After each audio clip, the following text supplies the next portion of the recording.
दिल्ली में कचरे का ये माउंटेन जल रहा है। Reason heat wave. गर्मी इतनी ज्यादा है कि डायरेक्टली गर्मी की वजह से आग लग रही है। दिल्ली जैसे शहरों में दिन में 47 डिग्री टेम्परेचर हमें पिघला रहा है। पिछले 122 सालों में ये साल सबसे गर्म साल होने वाला है। सोचिए, अगर अप्रैल में ये हाल है तो मई और जून में क्या होगा। जब हमें टेम्परेचर कंट्रोल करने के लिए इलेक्ट्रिसिटी की सबसे ज्यादा जरूरत होती है, तब पूरे देश में पावर कट्स हो रहे हैं। लेकिन क्यों? चलिए इस डुअल क्राइसिस को समझते हैं और सोचते हैं कि हम क्या कर सकते हैं। हिस्ट्री में पहली बार भारत और पाकिस्तान दोनों एक बात पर अग्री कर सकते हैं कि गर्मी बहुत बड़ी। हीट वेव ने दोनों देशों को परेशान कर दिया। अब पूरे वर्ल्ड में सबसे ज्यादा टेम्परेचर्स भारत और पाकिस्तान के कुछ शहरों में रिकॉर्ड हुए हैं और ये बात हम सब के लिए डेंजरस है। लेकिन हीट वेव होती क्या है? जब नॉर्मल टेम्परेचर से 4.5 डिग्री ज्यादा गर्मी होती है तब एक हीट वेव डिक्लेयर होता है। इस बार टेम्परेचर 6.5 डिग्री से ज्यादा है। राजस्थान, हरियाणा, उत्तर प्रदेश और महाराष्ट्र के विदर्भ में बार बार ऑरेंज अलर्ट डिक्लेयर हो रहा है। लेकिन 1-8 डिग्री टेम्परेचर बढ़ने से क्या फर्क पड़ता है? सह लेंगे थोड़ा सा। रॉन्ग। हीट वेव डेंजरस क्यों है?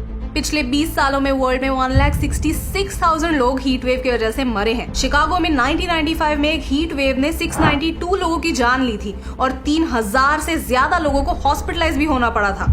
जो लोग हॉस्पिटलाइज हुए थे उनमें से 1/3 लोग हॉस्पिटलाइजेशन के बाद 1 साल में गुजर गए। 2015 में भारत में भी ऐसी एक हीट वेव ने 2,500 लोगों की जान ली। हीट वेव कोई जोक नहीं। भारत में कई लोग कड़ी धूप में काम करते हैं और वो भी बिना किसी प्रोटेक्टिव गियर के। यूजुअली रात को टेम्परेचर कम होता है तो बॉडी को एक मौका मिलता है कूल डाउन करने का। लेकिन एक हीट वेव के दौरान बॉडी कूल डाउन नहीं कर पाती क्योंकि रात को भी टेम्परेचर ज्यादा होता है। हीट वेव होती क्यों है?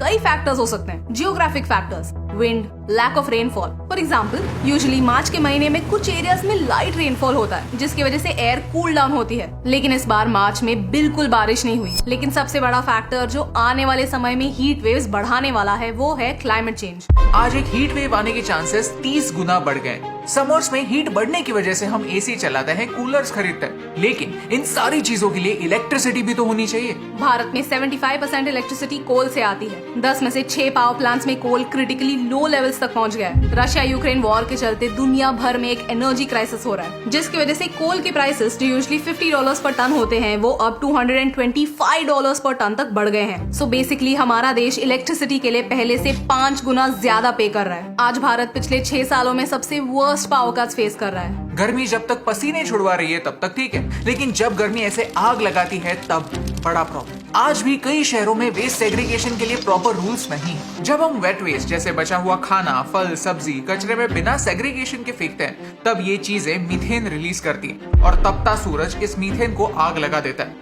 हमारी और हमारी म्युनिसिपल बॉडीज की इनएक्शन की वजह से हमारा शहर जलता है और उसका धुआं फिर हमें ही खाने दौड़ता है। ऐसे ही कहानी आपने आपके शहर के बारे में आज या कल सुनी ही होगी। दिल्ली के फायर सिर्फ एक फायर नहीं, एक सिग्नल है, एक वेकअप कॉल है कि अब बातें करने का टाइम चला गया, अब एक्शन लेने का समय आ गया है। सोचने जैसी बात है। आप और हम जैसे लोग प्रिविलेज्ड हैं। हम एक बटन से एसी चलाते हैं, गर्मियों में हिल स्टेशन जाते हैं, अगर गर्मी ज्यादा हो तो नींबू पानी पीते हैं। लेकिन उन लोगों का क्या जो ये अफोर्ड नहीं कर सकते? इंसानों का छोड़िए, उन पेड़ों का क्या जो पूरा दिन गर्मी में बिताते हैं? उन पंछियों का क्या जो गर्मी की वजह से उड़ नहीं पाते? क्लाइमेट चेंज सिर्फ दरवाजे पर दस्तक नहीं दे रहा, दरवाजा तोड़कर अंदर आ रहा है। ये चार्ट ये रिप्रेजेंट करता है कि आज तक क्लाइमेट चेंज के लिए सबसे ज्यादा रिस्पॉन्सिबल कौन है। यूरोप और अमेरिका ने जिस तरह पिछले सेंचुरी में पूरी दुनिया का इस्तेमाल किया है उसका भुगतान हम सबको आज देना पड़ रहा है। भारत जैसे कोस्टल देश पर जहां आज भी एग्रीकल्चर कई लोगों की रोजी रोटी है, क्लाइमेट चेंज का इम्पैक्ट और भी सीवियर होने वाला है। तो हम क्या कर सकते हैं? हमें क्लाइमेट चेंज को डिफीट करना ही होगा। क्लाइमेट चेंज ये शब्द सुनकर डर लगता है। ऐसे लगता है कि हम कुछ भी करेंगे तो वो सफिशिएंट कैसे होगा?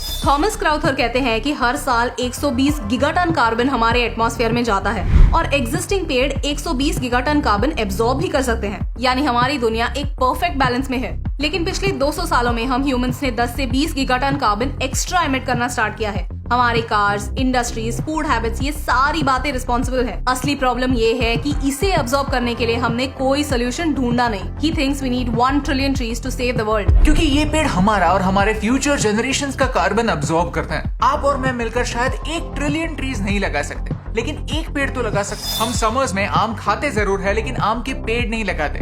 Now you can change that. आपको पैसे नहीं, सिर्फ ये गुठली देनी है। आम खाने के बाद इस गुठली को वॉश कीजिए, सनलाइट में ड्राई कीजिए और डिस्क्रिप्शन में दिए गए एड्रेस पर भेज दीजिए। पिछले साल हमने शुभजीत सर के साथ मिलकर 8,000 से ज्यादा पेड़ लगाए। इस साल 1 लाख आम के पेड़ लगाने का टारगेट है, जो आने वाली जनरेशंस को हीट वेव से बचाने के लिए छाव और ढेर सारे आम देंगे। सी अगर आप कुरियर नहीं कर सकते, आपके लिए बहुत इनकन्वीनियंट है, तो नो प्रॉब्लम, आपके एरिया में ऐसे कोई प्रोजेक्ट ऑर्गेनाइज कीजिए। 1 लाख पेड़, आई नो ये टारगेट बहुत बड़ा, लेकिन अगर ये वीडियो 1 मिलियन लोगों तक पहुंचता है और 10 में से 1 इंसान भी गुठलियां भेजता है, तो आई नो कि ये पॉसिबल है।